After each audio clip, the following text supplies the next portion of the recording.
올해 3분기 루나레이크 기반의 인텔 차세대 모바일 프로세서 코어 울트라 2 시리즈가 발표되었는데요.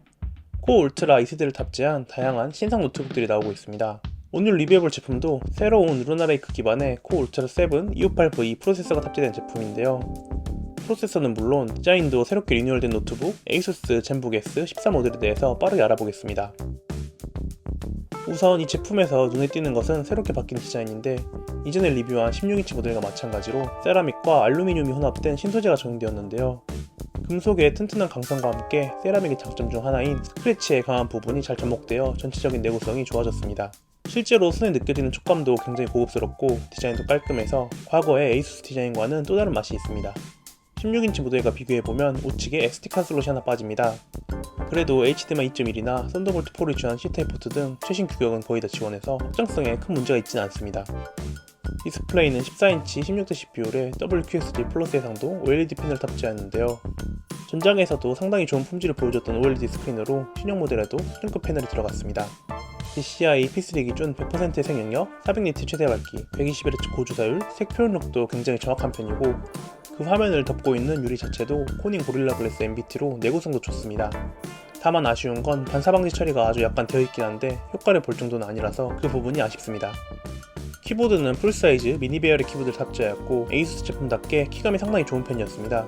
밝은 LED 백라이트도 있고 최신 AI PC답게 코파일러 바로가기 키도 있습니다. 전반적인 구성은 상당히 잘 만들어진 노트북 느낌이 났고 세랄루미늄이라는 새로운 소재가 주는 고급스러움도 상당히 좋았습니다. 새롭게 바뀐 외관도 좋지만 역시 이번 리뷰의 핵심은 바로 새로 나온 코어 울트라 2세대 프로세서입니다. ASUS 젠북 S14에는 인텔 코어 울트라 7 258V 8코어 프로세서, 인텔 아크 140V 내장 그래픽, 그리고 32GB의 LPDDR5X 온보드 메모리가 탑재되어 있습니다.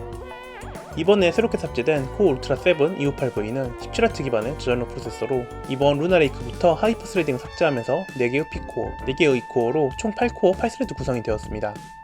내장된 아크 140V 내장 그래픽 역시 이전보다 성능이 더 좋아졌고, 자세한 건 뒤에서 벤치마크에서 살펴보겠습니다. 내부를 분해해서 더 자세하게 구성을 살펴보기 위해 합판 분해도 해봤습니다. 합판 분해는 T4 규격의 벨 드라이버를 통해 쉽게 분해할 수 있었는데요. 분해하면 거대한 배터리와 듀얼 쿨링팬을 적용한 메인보드가 보입니다. 이번 코어 울트라 2세대가 애플의 M 시리즈처럼 램과 CPU가 바로 붙어있는 형태인 것으로 조금 논란이 있었는데요. 이 모델 역시 그런 구조로 되어 있습니다. 사실 이 제품군은 이전부터 온보드로 바뀌어서 큰 문제가 없긴 하지만 아무튼 성능을 위해서 이런 구조를 채택한 것 같습니다. SSD의 경우 1개의 1TB NVMe SSD를 탑재했고 별도로 교체는 가능하지만 추가 슬롯은 없습니다. 배터리 용량은 14인치의 컴팩트한 크기지만 꽤 넉넉한 용량인 72W의 대용량 배터리를 넣어줘서 배터리 타임을 확보하였습니다. 이제 바로 성능 테스트로 넘어가서 벤치마크 결과를 보겠습니다. 우선 CPU 벤치마크로 시네벤치 R23과 2024 두 가지 버전을 모두 돌려봤는데요. R23은 멀티코어 9390점, 싱글코어 1809점으로 17W 기반의 프로세서인 것을 생각하면 상당히 높은 점수를 보여줬습니다. 이전 세대의 비슷한 TDP를 가진 프로세서와 비교해보면 멀티코어는 조금 더 높거나 동일한 수준이지만 싱글코어 성능이 개선돼서 싱글 점수가 확실히 높습니다. 시네벤치 2024 버전도 테스트해봤는데 멀티코어 549점, 싱글코어 119점으로 이전 세대의 비슷한 상위 프로세서와 비교해보면 대략 이 정도 위치입니다. 확실히 싱글코어 성능도 개선되고 전력 소모 대비 성능도 좋아진 것 같습니다.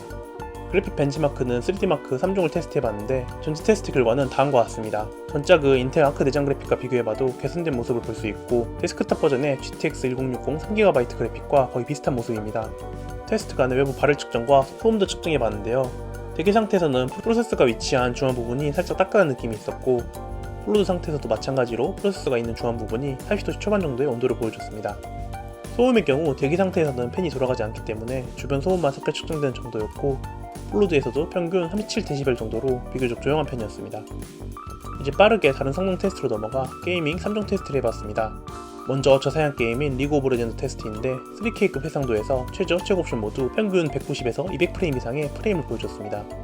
3K급의 높은 해상도여도 사양을 많이 타지 않고 내장 그래픽 성능 자체도 좋아서 전혀 부족함 없이 120Hz 디스플레이로 쾌적한 플레이가 가능했습니다. 다음으로 오버워치2 테스트인데 3K급 해상도 렌더 스케일 100% 기준 최저 옵션 평균 80프레임, 하위 1% 45프레임, 최고 옵션은 평균 20프레임에 하위 1% 15프레임을 보여줬습니다. 당연히 3K급의 높은 해상도이다 보니 옵션을 올릴수록 프레임 확보가 힘든 편인데요. FHD급 해상도로 중간 옵션으로 타협을 하면 평균 130프레임, 하위 5% 75프레임으로 아주 쾌적한 플레이가 가능합니다. 마지막으로 사양을 많이 타는 배틀그라운드도 3K급 렌더 스케일 100% 기준으로 테스트를 해봤습니다. 최저 옵션에서는 평균 35프레임, 하위 6% 15프레임을 보여줬고 최고 옵션에서는 평균 15프레임, 하위 6% 5프레임을 보여줬는데요. 당연히 고해상도라서 프레임 확보가 쉽지 않았습니다. 마찬가지로 FHD 해상도 3 울트라 북미오션 정도로 옵션 타협을 하면 평균 55프레임, 하위 6% 30프레임을 보여주면서 나름대로 플레이는 가능한 수준을 보여줬습니다. 저전력 프로세서라고 부를 수 있는 17W 기반의 코어 울트라 7 2580기는 전력 대비 성능이 상당히 괜찮았는데요. 특히 일부 게임에 있어서는 GTX 1060 3GB와 거의 비슷한 수치를 보여줘서 놀라기도 했습니다. 물론 모바일 프로세서에 한계가 있긴 하지만 과거에 비하면 성능이 정말 좋아진 것 같습니다. 추가로 어도비 프리미어 프로 4K 30프레임 3분짜리 영상을 H264 코덱으로 렌더링을 하는 테스트도 해봤는데요. 완료까지 1분 33초 정도가 걸렸는데 과거 내장 그래픽 노트북으로 돌리던 것과 비교해보면 거의 1분 정도 빨라진 수치라 놀랐습니다. 14인치의 작은 크기와 1.2kg 정도의 가벼운 무게로 휴대하면서 쓰기에 좋은 제품이었는데요. 앞서 말한 대로 배터리 타임도 무거운 작업이나 게임을 하지 않는다면 12시간 이상 가는 매우 준수한 편이라 들고 다니면서 쓰기 좋았습니다. 키보드 자체도 타건감이 정말 좋아서 문서 작업을 하거나 글을 쓰는 등 키보드를 쓰는 작업에 있어서 만족감이 정말 좋았습니다. 이번에 코어 울트라 2세대 모델이 NPU 성능도 개선이 되어서 AI 관련 성능도 아주 좋아졌다고 하는데요. 물론 실질적으로 일반 사용자들이 이 NPU 성능을 체감하기에는 여전히 아직까지는 애매한 부분이 있긴 합니다. 그래도 키보드 탑재된 MS 코파일럿 바로가기 키로 AI에게 질문해서 실시간으로 정보를 찾는다거나 내장된 다양한 기능들을 활용할 수 있다는 점은 시간이 지날수록 더 좋아질 것 같습니다. 스피커 성능도 기대 이상으로 좋았는데 내장된 스피커 음향 자체도 아주 뛰어나고 공간감이나 타격감이 14인치라는 크기에 비해서 상당한 편이라 꽤 놀랐습니다. 최근 사용해본 14인치대 노트북 중에서 가장 좋은 스피커라고 평가할 수 있을 정도였습니다. 마지막으로 이 모델의 가격에 대한 이야기인데 2014년 11월 다나와 최저가 기준 약 190만원 후반대로 생각보다 비싼 가격대를 형성하고 있습니다. 이건 출시 초기라서 그런 점도 있고 32GB 메모리에 1TB 모델이라서 상위 옵션이라 그런 점도 있습니다.